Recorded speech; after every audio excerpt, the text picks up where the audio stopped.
नमस्कार, स्वागत है आपका एक बार फिर से भारत समाचार के इस हमारे खास कार्यक्रम में जो आधारित है सत्ता के गलियारों की हलचल, गपशप और कानाफूसी पर।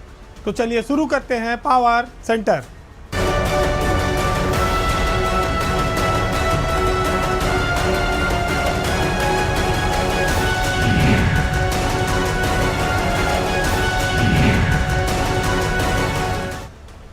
उत्तर प्रदेश में योगी सरकार को बने हुए 1.5 साल का समय हो गया है। हालांकि सरकार बहुमत में है, उसे किसी और की आवश्यकता नहीं है, लेकिन लोकसभा चुनाव जब करीब आने लगा तो फिर बीजेपी को कुछ नए सहयोगी दलों की आवश्यकता पड़ी। उनको लेने का मतलब यह है कि अब उनको उत्तर प्रदेश की सरकार में शामिल करना पड़ेगा और इसी वजह से यूपी में अब योगी पार्ट 2 मंत्रिमंडल का विस्तार आने वाले एक सप्ताह के भीतर होना तय हो गया है। ऐसा इसलिए है क्योंकि 7 अगस्त से विधानसभा का सत्र शुरू हो रहा है, तो उससे पहले सरकार को हर हाल में विस्तार देना पड़ेगा। चर्चा इस बात की है कि ओम प्रकाश राजभर के लोगों को कह दिया गया है कि 31 जुलाई तक कपड़ा उपड़ा सिला लो, शपथ ग्रहण की तैयारी करो, हो सकता है 2-3 तारीख में शपथ लेनी पड़े। तो योगी सरकार के दूसरे कार्यकाल का ये पहला मंत्रिमंडल विस्तार होगा और इसमें यह तय है कि ये विस्तार ओम प्रकाश राजभर की वजह से होगा। उनकी पार्टी एनडीए का हिस्सा बन चुकी है और वो उत्तर प्रदेश सरकार में भी हिस्सेदारी के लिए तैयार हैं। उनके साथ मऊ से समाजवादी पार्टी छोड़कर आए दारा सिंह चौहान फिर मंत्री बनाए जा सकते हैं। बीजेपी जातीय इक्वेशन के आधार पर इन लोगों को अपने साथ शामिल कर रही है और उसी हिसाब से लोगों को मंत्रिमंडल में जगह मिलेगी। अगले साल मार्च-अप्रैल में लोकसभा के चुनाव संभावित हैं। ऐसे में यूपी जैसे बड़े राज्य से 80 लोकसभा सीटों पर 75 प्लस जीतने का जो लक्ष्य है उसमें राजभर हैं और तमाम सारे लोग हैं जो इनके लिए सहायक हैं।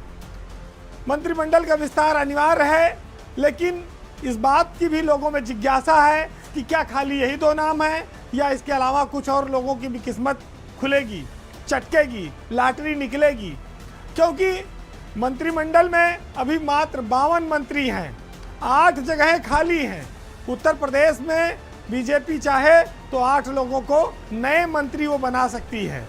तो स्वाभाविक है कि अगर ओम प्रकाश राजभर और दारा सिंह चौहान मंत्री बन जाते हैं तो बाकी हुई जगहों पर कौन आएगा। तो बाकी जगहों में सबसे पहले श्रीकांत शर्मा का नाम चल रहा है, जो पहले ऊर्जा मंत्री रहे हैं। सिद्धार्थ नाथ सिंह जो पहले एमएसएमई के मंत्री रहे, स्वास्थ्य मंत्री रहे, उनका नाम चल रहा है। इसके अलावा अशोक कटारिया जो पहले परिवहन राज्य मंत्री स्वतंत्र प्रभार रह चुके हैं। इसके अलावा जो नए लोग हैं उसमें राजेश्वर सिंह जो लखनऊ से विधायक हैं, उनका नाम प्रमुखता से है। इसी तरह मथुरा से राजेश चौधरी जो भाजपा के प्रवक्ता भी हैं, विधायक भी हैं, उनका नाम भी प्रमुखता से है कि उनको मंत्री बनाया जा सकता है। योगी की सरकार में 29 जिले ऐसे हैं जहां से अभी तक कोई मंत्री नहीं है इस सरकार में। तो कोशिश ये होगी कुछ ऐसे जिलों को जो प्रमुख हैं वहां से विधायकों को मंत्री बनाया जाए। हालांकि ये पहले माना जा रहा था कि पहले केंद्र में मोदी मंत्रिमंडल का विस्तार होगा, उसके बाद उत्तर प्रदेश में ये विस्तार किया जाएगा, लेकिन अब वो अटकलें रह गई। उसकी वजह से यहाँ देर ना हो, इसलिए ये मामला निपटा लिया जाए। इधर चूँकि ओम प्रकाश राजभर जब से एनडीए में आए हैं वो मंत्रिमंडल में शामिल होने के लिए आतुर भी हैं। उनको बहुत देर तक आप बाहर बैठा के नहीं रख सकते। तो ये सियासत में उत्तर प्रदेश में एक नया परिवर्तन आने वाला है और वो परिवर्तन 7 अगस्त से पहले होगा। संभवतः 3 से 5 के बीच योगी सरकार के मंत्रिमंडल का विस्तार किया जाए और उसमें इनके अलावा भी कई बड़े चेहरों को मौका मिल सकता है।